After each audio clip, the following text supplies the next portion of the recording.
white America is that most white people, when they hear about white racism, most white people say, man, that's not me. I never discriminated against anybody. Never did. And in their sense of what discrimination means or what racism is, they may be right. But they sit residing in a system from which they take full benefit, a system that defines them in and defines black people out. We are going to have to face the fact that we are not a community. A community is where a lot of people develop mutually beneficial relationships with each other. And our racist institutions and the political boundaries of our cities define black people out of the community. White people will sit in their suburban homes and watch their television programs and hear about all of these laws that are being passed. Many of them are beginning to wonder, well, what is it with those colored people down there? Why are they so upset? All this wonderful stuff that we're doing for them. But we aren't focusing on the black man living on the block. He lives in a two-flat on that block, and he knows what the circumstance on that block was 10 years ago. And he knows what it is today, and he, too, has heard about all of those programs and laws being passed. But the hard fact of the matter is that things are not changing for him.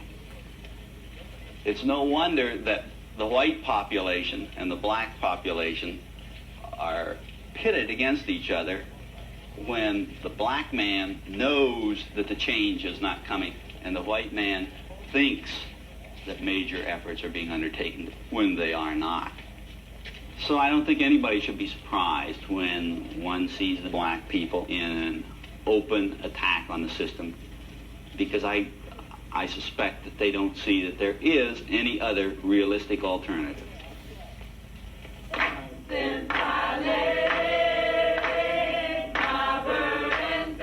James Turner, an instructor in political sociology at Northwestern University, also teaches a summer study group what black patriotism means to him.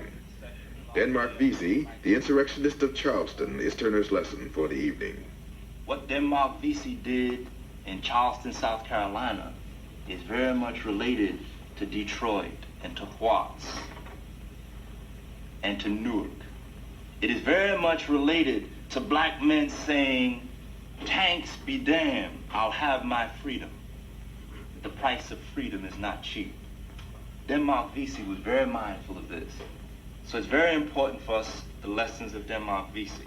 A lot of us like to think that the effective thing is to woof at the man, to get up and blow our whole game to him. That somehow the revolution will come through oratory. The unique thing about Vesey is that he was a quiet man, which is off the mark of determination. Yes, sister? How come this wasn't taught in our school? I think that this is a very good question. Why it is that Denmark Vesey doesn't stand beside Patrick Henry?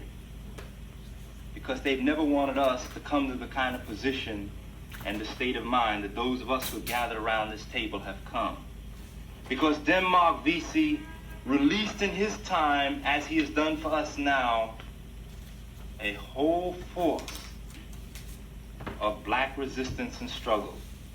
We have not been able to talk about, because they're nameless and faceless, the thousands of black people who fought in a more quiet way. Those black women who consigned to cook in the kitchens of the slave master, who ground up glass to very fine bits and put it in the master's soup. And then asked the master, what's the matter, boss? You seem like you're not well. And the white man was tricked by his own notion that our people were just silly, as he bled internally to death. As well as the brothers in the field who set fire to the cotton. The brothers who set fire to the cotton when the master came with his whip and said, boy, what's going on? I don't know, master. something's taking place strange. And the brother went on to burn more cotton. Black people have resisted, who have determined here today that we are going to free our people. Denmark Vesey is alive. Denmark Vesey is alive, and among the brothers, be they in Oakland, California, with the Black Panthers. Denmark Vesey is a young black man named Eldridge Cleaver and Huey Newton in Oakland, California. Denmark Vesey is personified by the courageous black brother named H. Rap Brown. Denmark Vesey is the guiding light that inspires and gives incentive to Brother Stokely Carmichael. Denmark Vesey was the father of Brother Malcolm X. Denmark Vesey walks the streets of the black community today. He is in the minds and the bosoms of young black men who stride now with pride and dignity in the black community, who say that they will no longer reside in the hell of the ghetto, but will struggle to transform their plight to a community. They will do it or die trying. But there is a fever of revolution in America, and that's a black revolution. The only thing that is hanging us up, which we must sit down and continue to analyze and discuss what our particular role will be in the revolution. Calvin Lockridge, a young ghetto leader, moves his training group toward confrontation with a system he finds oppressive. For Lockridge, the heritage of slavery is insurrection. We talk about that all revolutions are led by a hardcore disciplined group. And I think this is where we have to start. We have to start organizing that hardcore disciplined group of people. And then we pyramid ourselves. And then we will move the masses of people around an issue when we are ready to move. You have to have your own communications. Well, this is how the rebellions during slavery was able to move to action. It's because of the fact that you had members of the revolution or the rebellion who would move and communicate through the black grapevine. Because you never knew how many people was actually involved, because it meant death if you ever found out. A lot of Negroes, they might have thought that they were given a chance, but they weren't. There's going to have to be some bloodshed and a revolution somewhere. I think that black people have always had a justification for insurrection, rebellion, revolution, whatever word you want to call it. We've been talking about guerrilla warfare. Now you're saying that we should start preparing for guerrilla warfare. Guerrilla warfare takes training. And I don't know of any black person around who has done any type of training to prepare himself for guerrilla warfare. If one prepares himself for guerrilla warfare that you wouldn't know, I would hope no one would know. And That's true. Guerrilla warfare is not a training in the use of weapons, it's a training in the use of the mind. There's a revolution going on. Anyone who doesn't join in, who is in the way, you treat him as a traitor or a spy. And doesn't sympathize with you, you can't help him. You have to treat him like a traitor or spy, and that means you kill him. It's an American revolution. It's happening here on the American soil. And that black and white are caught up in the revolution, but blacks are spearheading the revolution. Neither James Turner nor Calvin Lockridge could win any elections today. So far, they represent only a minority of a minority. Yet their potential constituency can be found on any sidewalk in any slum. Among youth and among black opinion leaders, even a minority is many thousands.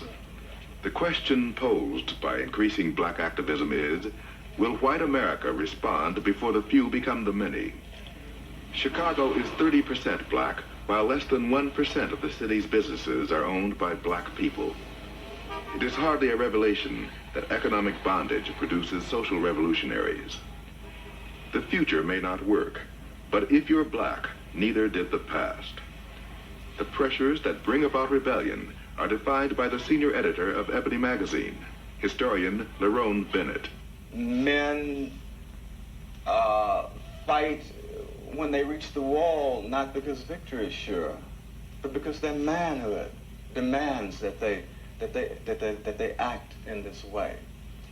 And therefore, I'm not at all sure what is the proper measure of success when you're talking about a rebellion of an oppressed people.